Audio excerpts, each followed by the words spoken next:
नमस्कार, मैं हूं पवन त्यागी।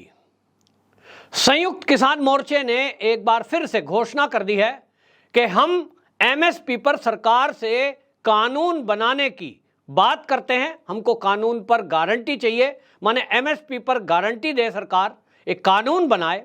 उसके अलावा 8 मांगे रखते हुए घोषणा कर दी है कि आने वाले दिनों में हम 20 बड़ी महापंचायत देश के अंदर जगह जगह करेंगे। और यह भी घोषणा कर दी गई ये जो संयुक्त किसान मोर्चे के तत्वाधान में कि हमारी मांग अगर सरकार नहीं मानती है तो फरवरी में हम पहले की तरह दिल्ली कूच करेंगे। यानी एक बार फिर से दिल्ली को बंधक बनाने की तैयारी इन भारतीय किसान यूनियन और बाकी यूनियनों ने, जो किसान के बीच में काम करती हैं, तय कर दिया है। और ये तो होना ही था, क्योंकि राकेश टिकैत का बयान याद करिए, जो उन्होंने जब गाजीपुर बॉर्डर घेर कर बैठे थे तो उन्होंने घोषणा की थी कि हमारा जो ये आंदोलन है ये तो 2024 तक चलने वाला है। तैयारी भी कुछ इसी तरह की कराई गई थी। टेंट लगा दिए गए थे, पक्के जो लकड़ियों के किनारे पे सड़क के कमरे बना दिए गए थे, एसी फिट कर दिए थे, जनरेटर यहां पर थे और लगातार भंडारे चल रहे थे। और जिस तरह से दिल्ली को बंधक बनाया गया, सबने देखा कि चाहे कोई मजबूरी हो लेकिन ये नहीं हटेंगे। और ये सब नाटक नौटंकी चलती रही किसानों के नाम पर। एक बार फिर से यह आंदोलन की घोषणा कर दी है। और क्योंकि इसकी उम्मीद पहले से थी कि 2024 की घोषणाएं तो कर रहे थे, इनका एक सूत्री कार्यक्रम है कि किस तरह से ये जो भारतीय जनता पार्टी की केंद्र में सरकार चल रही है, ऐसे मुद्दों को उठाया जाए, ऐसा देश में किसानों को भड़काया जाए कि अगर ये सड़कों को रोक कर बैठेंगे, ये रेल रोकेंगे, ये अराजकता पैदा करेंगे, अगर पुलिस बल प्रयोग किया गया तो ये कहेंगे कि देखिए ये भारतीय जनता पार्टी की सरकार किसान विरोधी है, किसानों को मार रही है। और आप देखिए, गौर करने की बात यह है कि इनके जितने भी धरने प्रदर्शन हैं वो सब के सब राज्यों में भी उन राज्य में होंगे जहां भारतीय जनता पार्टी की सरकार है। हरियाणा में सड़कों को घेरेंगे, ये हाईवे को घेरेंगे, यूपी का गाजीपुर घेर कर बैठेंगे, लेकिन ये कभी भी राजस्थान की किसी सड़क पर नहीं बैठे, ये कभी भी पंजाब की सड़कों को घेर कर नहीं बैठेंगे, वहां कोई ऐसा काम नहीं करेंगे। पश्चिम बंगाल में नहीं जाएंगे जहां टीएमसी की सरकार है, केरल तो कतई नहीं जाएंगे जहां कम्युनिस्टों की सरकार है। ये बता रहा है कि पूरा एक टूल किट तैयार किया गया है कि किस तरह से भारतीय जनता पार्टी को घेरा जाए। जहां कांग्रेस की सरकार नहीं है वहां ये हंगामा जरूर करेंगे। तो अब पंजाब में भी इसलिए हो रहा है क्योंकि अब पंजाब के अंदर आपने देखा है कि कांग्रेस की सरकार नहीं है, वहां अब आम आदमी पार्टी की सरकार है।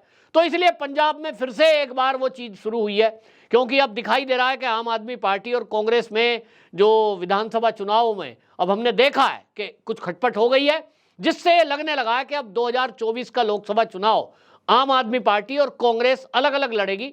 और इसलिए फिर से एक बार टूल किट एक्टिव हुई है। हालांकि अरविंद केजरीवाल जी को हमने देखा था जब दिल्ली में किसान आंदोलन चल रहा था, तो केजरीवाल जी ने वहां उनके लिए पूरी फैसिलिटी जुटाई थी, उनको पानी मुहैया कराया, बिजली मुहैया कराई, उनको वाईफाई दिया और उनको ये कहा था हम आपके साथ हैं। पूरा मंत्रिमंडल स्वागत में पहुंच गया था। लेकिन राजनीति है और राजनीति में कांग्रेस पुरानी है, मास्टरमाइंड है, और इसीलिए अब एक बार फिर से यह आंदोलन चल रहा है। मांग ऐसी रखी गई है जिनको केंद्र सरकार क्या पूरी दुनिया में कोई पूरा नहीं कर सकता। मैं ये इसलिए कह रहा हूं क्योंकि ये हमने देखा है, ये भारत के इतिहास में पहली बार नहीं है कि किसानों के नाम पर आंदोलन किया जा रहा है। ये पहली बार नहीं है कि ये जो टूल किट है, जो किसानों को आगे रख के किसानों के वेश में देश में अराजकता फैलाना और देश में लोगों को भड़काकर केंद्र सरकार के विरुद्ध करना, ये पहली बार षड्यंत्र नहीं हो रहा है। इसका इतिहास पुराना है। कम्युनिस्टों का इतिहास पुराना है कि उनका प्रेम जिस देश में रहते हैं उस देश से नहीं होता, यानी भारत से नहीं है। भारत के अलावा जो कुछ कम्युनिस्ट हैं उनका प्रेम रूस के प्रति है, कुछ कम्युनिस्ट ऐसे हैं जिनका प्रेम चीन के प्रति है, लेकिन भारत में तो वो टुकड़ा टुकड़ा कराना चाहते हैं। भारत के अंदर तो उनकी थोट ये है, वो कहते हैं कि कोई उद्योगपति नहीं होना चाहिए, अगर उद्योग धंधे हो तो चीन के लगें, यानी चीन की कंपनियों से उन्हें प्यार है, लेकिन भारत का कोई उद्योगपति यदि तरक्की करे तो उनको दिक्कत है। मैं ऐसा इसलिए कह रहा हूं, मैंने ये इसलिए कहा। अब आपको इनकी जो मांग है, जो राकेश टिकैत की उपस्थिति में जो तय हुआ, जो मांगे रखी गई, सबसे पहली मांग एमएसपी पर सरकार कानून बनाए। समिति बनाई है, 6,000 रुपए साल के सम्मान निधि केंद्र सरकार दे रही है। तो ये नेता बयान दे रहे हैं कि हमें ये सम्मान निधि नहीं चाहिए। इनको क्या पता, इनमें बहुत जो नेता बने घूम रहे हैं उनके पास तो करोड़ों रुपए हैं, बल्कि अरबों रुपए हैं। उनके पास बड़े बड़े फार्म हाउस हैं, ट्रैक्टरों से खेती होती है। इन्हें क्या पता कि साल के 6,000 रुपए किसी गरीब के लिए, जो एक छोटा किसान है, 5 बीघे किसी पे जमीन है, किसी पे 4 बीघे जमीन है, जो अपना खाने भर तक का इंतजाम कर लेता है, 10-15 बीघे जमीन है, उसके लिए साल के 6,000 रुपए क्या कीमत रखता है। इनको तो लगता है हाथ का मैल है, ये तो इतना पान में खा के थूक दें, तो इनको एहसास नहीं है और इसलिए मांग रखी है एमएसपी पर गारंटी दें। दूसरा, सभी किसानों का कर्जा माफ करें। तीसरा, बिजली का निजीकरण रोकें, क्योंकि सरकार ने पिछले दिनों बिजली संशोधन अधिनियम पेश किया था और उस समय चर्चा चल रही थी, जिस पर एक बात केंद्र सरकार करना चाहती भी है कि हर राज्य में सरकार की जो बिजली व्यवस्था है उसमें प्राइवेट प्लेयर भी हों, प्राइवेट कंपनी भी हो। और जिस तरह से हम फ़ोन का सिम बदल लेते हैं, मेरे को अच्छा नहीं लग रहा है एमटीएनएल का सिम काम अच्छा नहीं कर रहा मेरे एरिया में, मुझे लगता है कि मेरे एरिया में एयरटेल के सिग्नल अच्छे हैं, तो मैंने पोर्ट कराना है, एक नंबर डायल करना है, मैसेज भेजना है, कोड आएगा और सिम बदल गया। मेरी मर्जी कि मैं जियो लूँ, मैं एयरटेल लूँ या मैं वोडाफोन लूँ।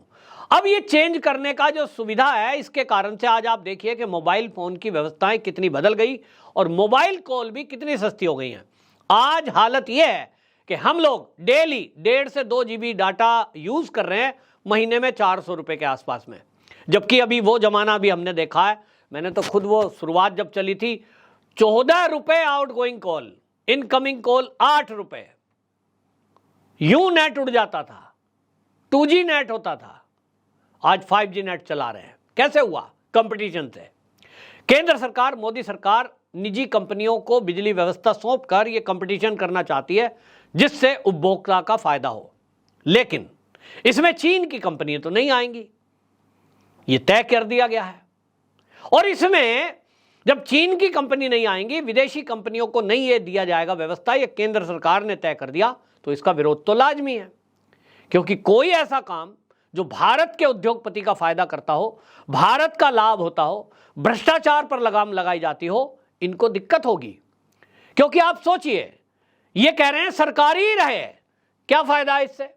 क्योंकि सरकारी रहने से ये बिल दें या ना दें, कोई करोड़पति भी अगर किसान है जिसके पास अपनी 5-5 ट्यूबवेल लगी हुई हैं, वो बिल नहीं दे रहा, क्योंकि उसको लगता है कि चुनाव आएंगे, सरकार कोई आएगी, फिर वो वादा करेगी और इनका कर्जा माफ कर देगी, बिजली के बिल माफ हो जाएंगे। क्यों हो बिजली के बिल माफ? जो बिजली यूज करेगा, तो बिजली के जो कर्मचारी हैं, वो जो तार आ रहा है, जो ट्रांसफार्मर आया है, जो खंबा आया है, और उन कर्मचारियों का जो वेतन है, वो कहां से दिया जाएगा? हाँ, सरकार सब्सिडी देती है और उन गरीब किसानों को सब्सिडी मिलनी ही चाहिए, गरीब लोगों को सब्सिडी मिलनी ही चाहिए, उनको फ्री में भी बिजली मिलनी ही चाहिए। जो लोग कहीं झुग्गी में रहते हैं, झोपड़ी में रहते हैं, छोटा मकान है, 20-25 गज का, 50 गज का, कोई छोटा किसान है, 10 बीघे का उसका खेत है, 15 बीघे का खेत है, उसमें तो गुजारा ही चलता है। लेकिन बड़े बड़े फार्म हाउस वालों को बिजली क्यों फ्री मिले? क्यों उनके कर्जे माफ हो जाएं? जिनके कर्जे माफ होने चाहिए, उनको कर्जे माफ के बजाय सरकार दूसरी सुविधा दे रही है। केंद्र सरकार आवास योजना दे रही है, गांव के किसान हो जिनके पास कच्चा मकान है, उनको पक्के मकान देने की केंद्र की सुविधा है। प्रधानमंत्री आवास योजना के तहत, और आप उत्तर प्रदेश देख लीजिए, चाहे मध्य प्रदेश, गांव में किसानों को अपना पक्का मकान बनाने के लिए सुविधा दी जा रही है। सम्मान निधि के माध्यम से 6,000 रुपये दिए जा रहे हैं, उनको उज्ज्वला गैस दी जा रही है, तो शौचालय बनाने के लिए पैसा दिया जा रहा है, बच्चियों के विवाह के लिए दिया जा रहा है। सरकार जो मजबूत कर सकती है वो करेगी, लेकिन इनको वो नहीं चाहिए। और मांग क्या करते हैं? वो कहते हैं बिजली का निजीकरण नहीं होना चाहिए। किसान का इससे क्या नाता है भाई? वो कहते हैं साहब प्राइवेट आ गई तो ये हमारा शोषण करेगी, क्योंकि वो आपसे पूरा बिल लेगी। तो आप चाहते हैं कि फ्री में बिजली चले, तो मांग देख लीजिए, जानबूझकर ऐसी मांग रख दी गई है जिसको कोई सरकार पूरा नहीं कर सकती। और किसी सरकार ने अगर ये मांगे पूरी करी तो देश का बंटाधार होना तय है। मांग को बताता हूं, एमएसपी पर गारंटी कतई नहीं हो सकता, सब किसानों का कर्जा माफ नहीं हो सकता, बिजली का निजीकरण रोकना, यह किसी के भी हित में नहीं है, केवल भ्रष्टाचार को बढ़ावा देने के लिए है। 60 साल से अधिक जितने भी किसान हैं उनको कहते हैं पेंशन दो, जैसे सरकारी एम्प्लॉय को मिलती है। कोई प्राइवेट एम्प्लॉय है, क्या उसको पेंशन मिलती है? उत्तर है नहीं। मेहनत मजदूरी जो करते हैं, कोई मकान बनाने का काम कर रहा है, कोई बढ़ई का काम कर रहा है, कोई लुहार का काम करता है, क्या उनको पेंशन की मांग ये कर रहे हैं? क्या मिलती है? उत्तर है नहीं। जो मजदूरी करते हैं, मेहनत करते हैं, उनको पेंशन नहीं मिल रही, लेकिन ये मांग कर रहे हैं कि किसानों को पेंशन दो जो 60 साल से ऊपर के हैं। ये मांग क्यों रखी है?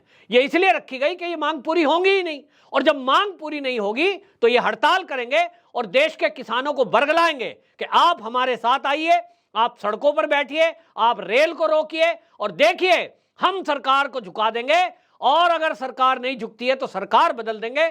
और पूरे देश का माहौल ये 2024 के लोकसभा चुनाव को देखते हुए ये विरोध में करना चाहते हैं। इनका एक सूत्री कार्यक्रम है कि मोदी को सत्ता से कैसे दूर किया जाए, क्योंकि मोदी है तो दिक्कत है, मोदी है तो जिन्होंने लूटा है उन्हें लौटाना पड़ रहा है, और इसलिए इन्होंने लक्ष्य बनाया है, टूलकिट तैयार की है कि मोदी को सत्ता से उखाड़ फेंकना है, अराजकता फैला देनी है, देश की जनता को झूठ बोलकर झूठे वादे करके सड़कों पे ला देना है देश की। अब किसानों को आप सोचिए, किसी को भी आप बताएंगे कि 60 साल से ऊपर के किसानों को हम पेंशन दिलवाएंगे, हम तुम्हें जो है बिजली फ्री करवाएंगे, तुम्हारे ऊपर जितना कर्जा हो जाए बैंक से लोन ले लो और हम तुम्हारा लोन माफ करवाएंगे। लोग कहेंगे वाह भाई वाह, तुम तो नेता बहुत बढ़िया हो, जिंदाबाद जिंदाबाद, राकेश टिकैत जिंदाबाद। तो फिर मोदी जी उतर गए, कांग्रेस आ गई। तो कांग्रेस आने के बाद क्या ये करेंगे? जिन राज्यों में कांग्रेस की सरकारें हैं, क्या वहां ये योजनाएं इन्होंने लागू कराई? जब 2014 से पहले कांग्रेस का शासन था, क्या किसानों को इस तरह की सुविधाएं इन्होंने दी? उत्तर है नहीं। फिर ये वादे क्यों? क्योंकि इनका एक सूत्री कार्यक्रम है कि किसी तरह मोदी सरकार को हटाया जाए, फिर से वो सरकार लाई जाए जो चीन को बढ़ावा दे रही थी, जो चीन की पैरवी करती थी, जो भ्रष्टाचार को बढ़ावा देती थी। इनको दिक्कत केवल यही है। देश के किसानों को समझना होगा कि ये जो कह रहे हैं ना, ये एक बात बोलते हैं सब लोग, मोदी जी ने वादा किया था 2022 तक किसानों की आय दुगनी कर दूंगा, तो मोदी जी ने वादा झूठ कर दिया। भाई एक बात सुनो, मैं अगर आपको कहूं, किसी भी दर्शक में आपको कहूं कि भाई मैं जो है, आप जो काम कर रहे हैं, कोई नौकरी कर रहा है, कोई आप दुकान कर रहे हो, मैं आपकी आमदनी अगले 2 साल में डबल कर दूंगा, किंतु होगी तो कैसे, ये तो पूछोगे कैसे होगी। तो मैं आपसे कहूं कि देखिए, अभी जो आप नौकरी कर रहे हैं, इसके साथ साथ एक साइड बिजनेस आपको बताता हूं। आपको 1 घंटा अपने मोबाइल से कोई काम मैं बताऊंगा, वो करना है और उसकी एवज में आपको पैसे मिलेंगे पर डे।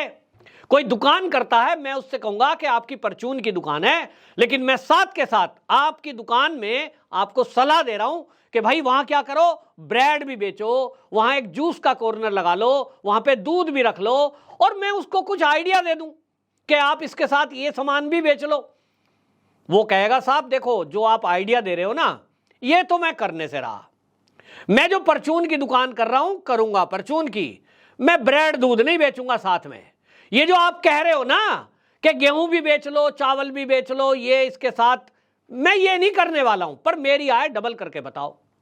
ये ठीक किसान नेता इसी तरह बरगला रहे हैं। मोदी जी ने कहा था 2022 तक आय डबल कर दूंगा किसानों की, किंतु एमएसपी जो ये सब बातें कर रहे हैं, इसके लिए ही 3 कृषि बिल लाए थे, मोदी जी लाए थे, और उन्होंने कहा कि आय डबल हो जाएगी, क्योंकि प्राइवेट कंपनियां आएंगी, कंपटीशन होगा, दलाली हटेगी मंडियों की, तो किसान को सीधा लाभ मिलेगा। अभी पिछले ही दिनों टमाटर 100 रुपए किलो तक बिका, कहीं कहीं तो 200 रुपए किलो था, जिसको विपक्ष मुद्दा बना रहा था।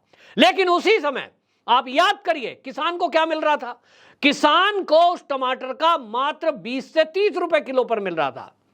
मैंने बात की, मैं खुद किसान परिवार से हूं। 20 रुपए किसान को मिल रहा था और शहर में टमाटर बिक रहा था 200 रुपए किलो। ये जो 180 रुपए प्रति किलो कमाया, ये किसने कमाया? ये दलालों ने कमाया। उन्होंने टमाटर लिया, गांव से लिया किसान से, और शहर में लाकर बेच दिया ट्रक ट्रॉली में भर के, बीच के दलाल खा गए। ठीक इसी तरह गेहूं हो, धान हो, जितनी फसल है, ये जब जब दलाल होते हैं, लेते हैं, अपने स्टोर में रख लेते हैं, किसान को वही कीमत मिलती है जो उसमें गुजारा चलाने लायक हो। ये चाहते हैं कि यही व्यवस्था लागू रहे। ये 3 बिल लागू होने नहीं दे और मोदी पर सवाल उठा रहे हैं। ये बिल्कुल ठीक ऐसे है जैसे मैंने परचून की दुकान के साथ प्लस में कुछ काम करने का उदाहरण दिया।